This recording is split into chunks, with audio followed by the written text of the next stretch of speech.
यदि आप मेरे चैनल पर नए हो तो मेरे चैनल को लाइक कीजिए, शेयर कीजिए, सब्सक्राइब कीजिए और मुझे सपोर्ट कीजिए। थैंक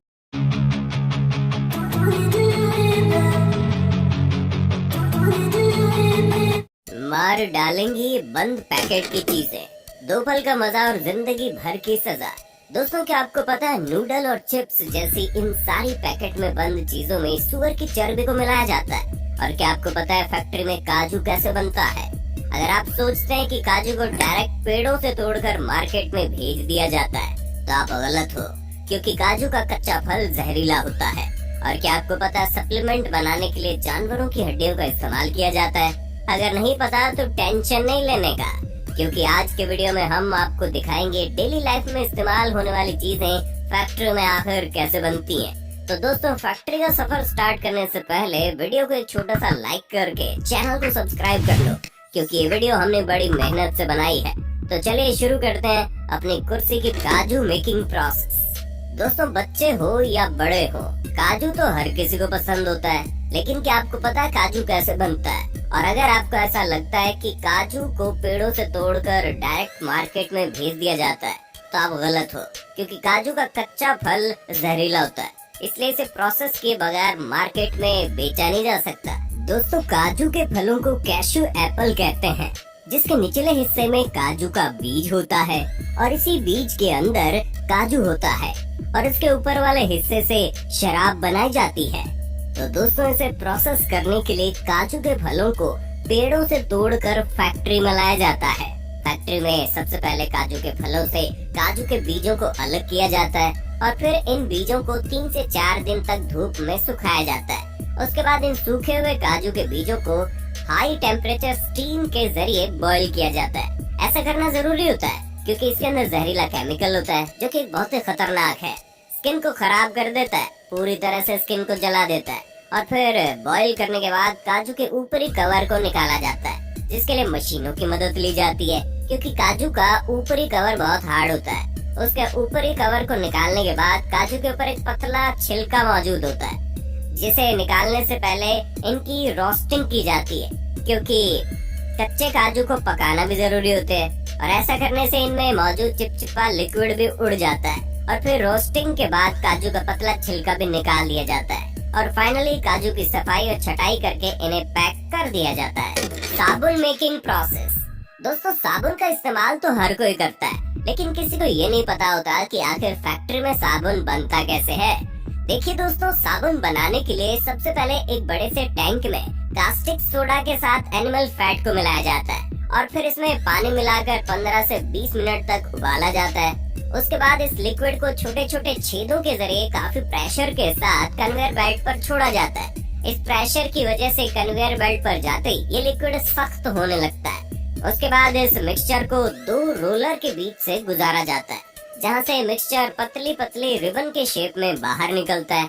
और अब इन पतले पतले रिबन को ग्राइंडर में डालकर छोटे छोटे टुकड़ों में काट लिया जाता है और फिर उसे दूसरे कंटेनर में डालकर कंपनी वाले अपने प्रोडक्ट के हिसाब से उसमें कलर और खुशबू के लिए फ्रेग्रेंस ऑयल मिलाते हैं। उसके बाद उसे अच्छी तरह मिक्स करके एक बड़े से सांचे में कंप्रेस किया जाता है, जिससे साबुन की लंबी लंबी बट्टी बाहर निकलने लगती है। और फिर एक कटर मशीन इन साबुन की लंबी लंबी बट्टियों को छोटे छोटे हिस्सों में काट देती है। उसके बाद कंपनियां अपनी अपनी कंपनी के हिसाब से साबुन पर ब्रांडिंग करके उन्हें पैक कर देते हैं। Polyester cloth making. चलिए जानते हैं खराब प्लास्टिक से फैक्ट्री में कपड़ा आखिर बनता कैसे। देखिए दोस्तों, खराब प्लास्टिक से कपड़ा बनाने के लिए सबसे पहले दुनिया भर से बहुत सारा खराब प्लास्टिक का मटेरियल फैक्ट्री में मंगवाया जाता है। उसके बाद इन सारे खराब प्लास्टिक के मटेरियल को कन्वेयर बेल्ट पर डालकर बहुत ज्यादा खराब प्लास्टिक को अलग कर दिया जाता है और फिर इन खराब प्लास्टिक के मटेरियल को एक क्रशर मशीन में डालकर क्रश किया जाता है। इसके बाद इस बारीक प्लास्टिक को गरम गरम पानी में डालकर उबाला जाता है और जब ये प्लास्टिक बिल्कुल साफ हो जाती है तो छलनी की मदद से इन ऑफ प्लास्टिक को छानकर बाहर निकाल लिया जाता है, जिसके बाद इन प्लास्टिक को एक रोटेटिंग मशीन में डालकर ड्राई कर लिया जाता है और फिर इस ड्राई प्लास्टिक के पाउडर को इस मशीन में डाला जाता है, जहाँ ये प्लास्टिक का पाउडर हाई टेम्परेचर से गुजरते हुए प्लास्टिक के लंबे लंबे थ्रेड की शेप में बाहर निकलता है। इसके बाद इसे हीट करके फाइबर बना लिया जाता है। ये फाइबर रुई के शेप में होता है, जिसके बाद इसे रुई से धागा बनाया जाता है और धागे से कपड़े कैसे बनते हैं ये तो आपको पता ही होगा। Supplement making process. दोस्तों आजकल का दौर सप्लीमेंट का दौर है। आजकल की भाग दौड़ भरी जिंदगी में हर कोई सप्लीमेंट का इस्तेमाल करता है और हर एक व्यक्ति जो जिम करता है वो भी सप्लीमेंट का इस्तेमाल जरूर करता है। लेकिन क्या कभी आपने सोचा है सप्लीमेंट फैक्ट्री में आखिर बनते कैसे हैं? तो हम आपको बता दें, जितने भी सप्लीमेंट आपको बड़ी तेजी के साथ फुलाकर तगड़ा बनाते हैं ना, उन सभी सप्लीमेंट में ज्यादातर जानवरों की हड्डियों का इस्तेमाल किया जाता है, जिसके लिए जानवरों की हड्डियों को क्रश करके उनका पाउडर बनाया जाता है। लेकिन दोस्तों हर कोई सप्लीमेंट जानवरों की हड्डियों से नहीं बनता। जैसे कि वे प्रोटीन दूध से बनता है, तो दोस्तों वे प्रोटीन बनाने के लिए सबसे पहले बेस्ट क्वालिटी का गाय का दूध काफी बड़े पैमाने पर फैक्ट्री में मंगवाया जाता है। उसके बाद इस दूध में एंजाइम्स मिलाकर प्रोसेस किया जाता है, जिससे दही और लिक्विड वे अलग अलग हो जाते हैं और फिर इस लिक्विड को 145 डिग्री पर गर्म करके तुरंत 4 से 5 डिग्री पर ठंडा कर लिया जाता है। इस प्रोसेस को पास्चराइजेशन कहते हैं।